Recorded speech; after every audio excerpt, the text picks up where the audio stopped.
Жоңғар Алатауынан арқырап ағып келетін Сарқан өзенінің сарылы Гүлнұр қыздың ең жақын сырласы.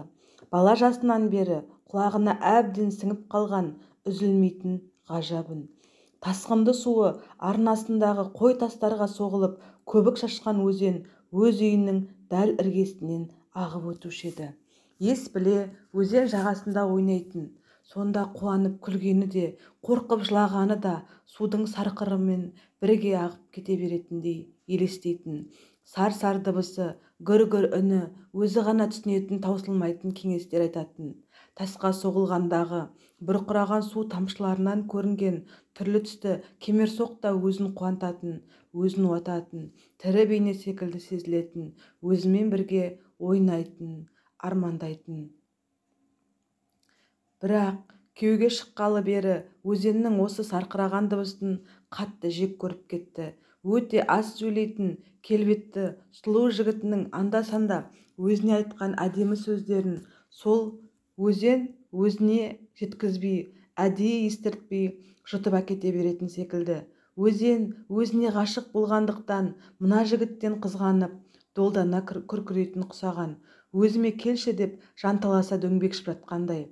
Осыдан болып өзенге аяушылықпен емес ашумен қарайтын болып кетті. Бірақ кейде жігітім де осы өзендей арынмен мені сүйсе ғой шіркін деп те ойлайды. Содан ба Гүлнұрдың көңіліне бірдеңе жетпейді әйтеуір. Жігітінен дәметкен жалғыз жалынды бүкіл бойын балқытып жіберетін бір сөзді сағынумен жүр. Әттең, жанын жарқырататын сол жалғыз сөз айтылып кетті ме екен, не өзен ағызып кетті ме, әлде әлі айтылған жоқ па? Түнде тәнін балқытқан жігітінің сымбатты денесіне сүйсіне қараған сайын ол кейде жансыз мүсін секілді елестеп өне бойы суып шошып кететіні де бар. Сонда жанын жадырататын жақсы сөзге қанша шөлдегенін шын сезініп, ескерткіш күйеуіне ренішпен де үмітпен де қараған күндерінен жаңылады. Сондай кездері өзіне ғашық арынды өзенді еске алып күрсінетіні тағы бар.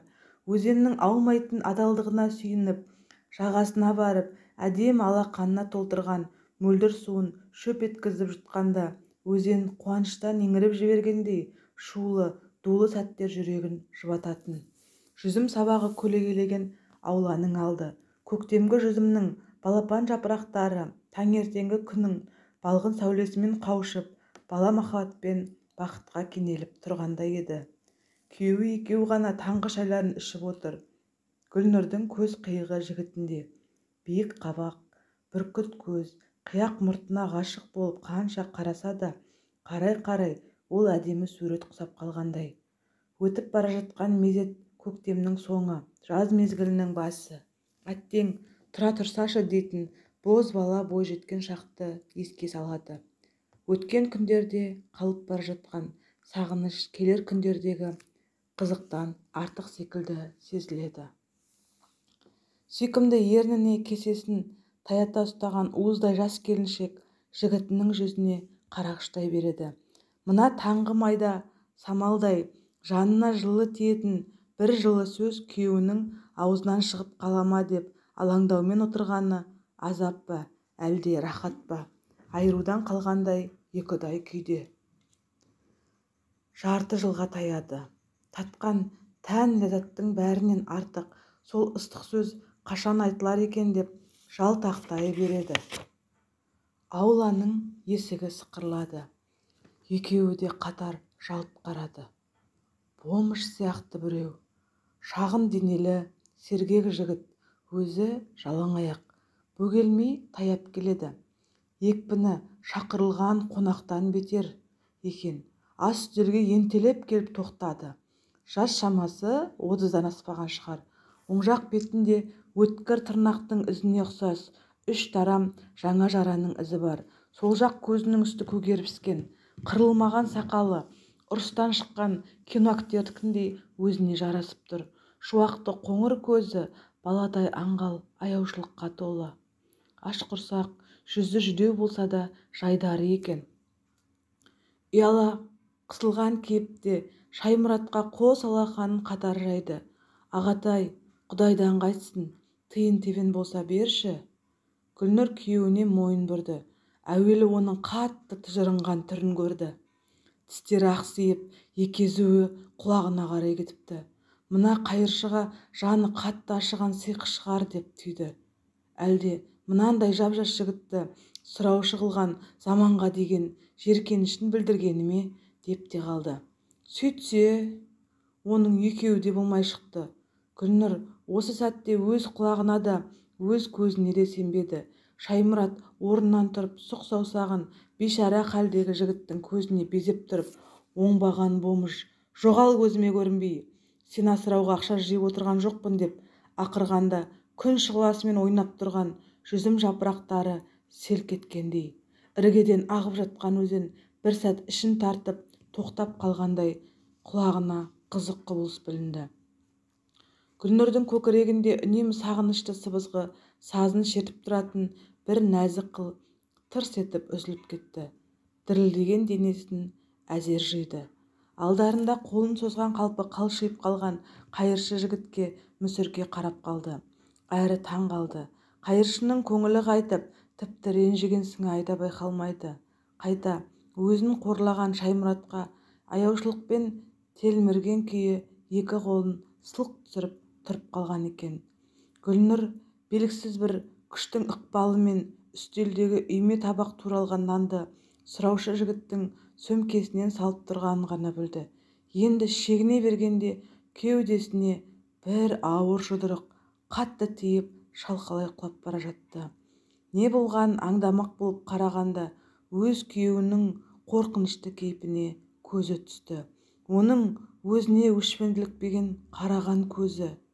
Осы сәтте көкірегіндегі жел тигізбей аялап жүретін сүйкімді бәйшешектерін қара дауыл жұлмалап әкетіп бара жатқандай елестеп, үрейден естен танды. Осы оқиғадан кейін Гүлнұр сүйіп қосылған жігітінің бетіне көз қиығын да салуға жүрегі дауаламады. Қарайын десе, жұдырығы кеудесіне тиген кездегі қызарған көз, ыржиған езу есінен кетпейді. Күйеуі жанына таяса, бойын үрей билеп, қара тер басып, есі шығып кететін болды.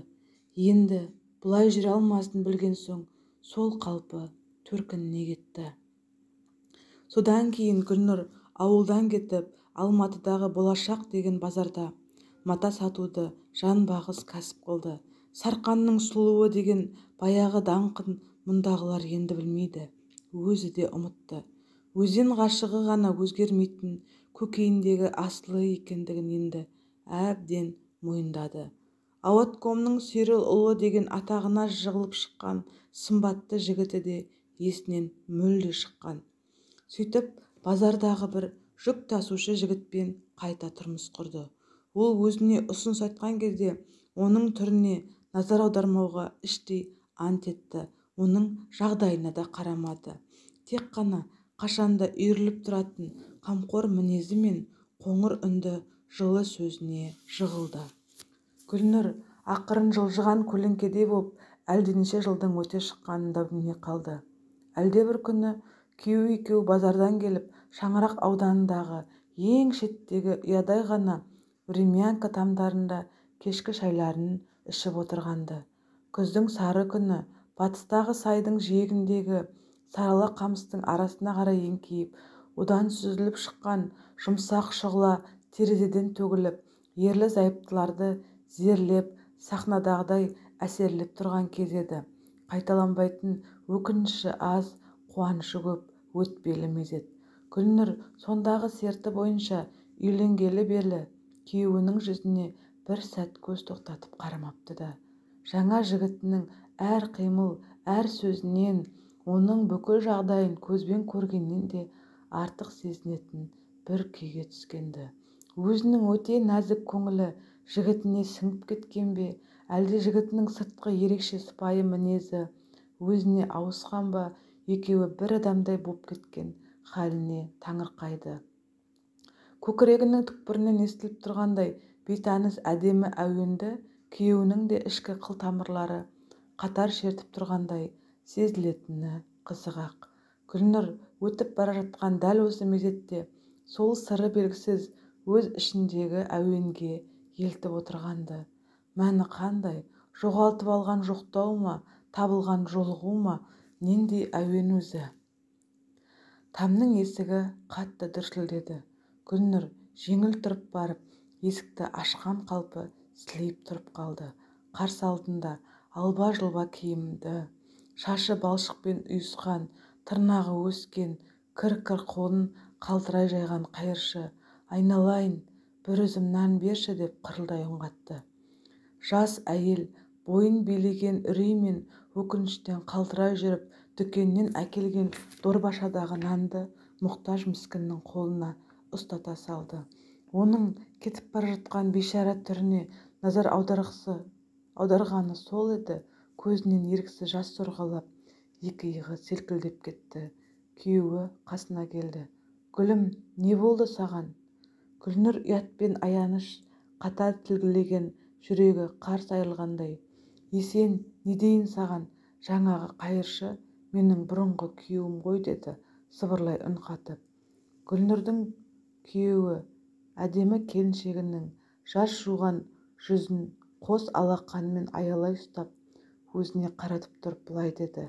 Я, оны мен де таныдым. Гүлім, сен білесің бе, мен баяғы осы күйеуің қуып жіберген қайыршымын ғой, деді.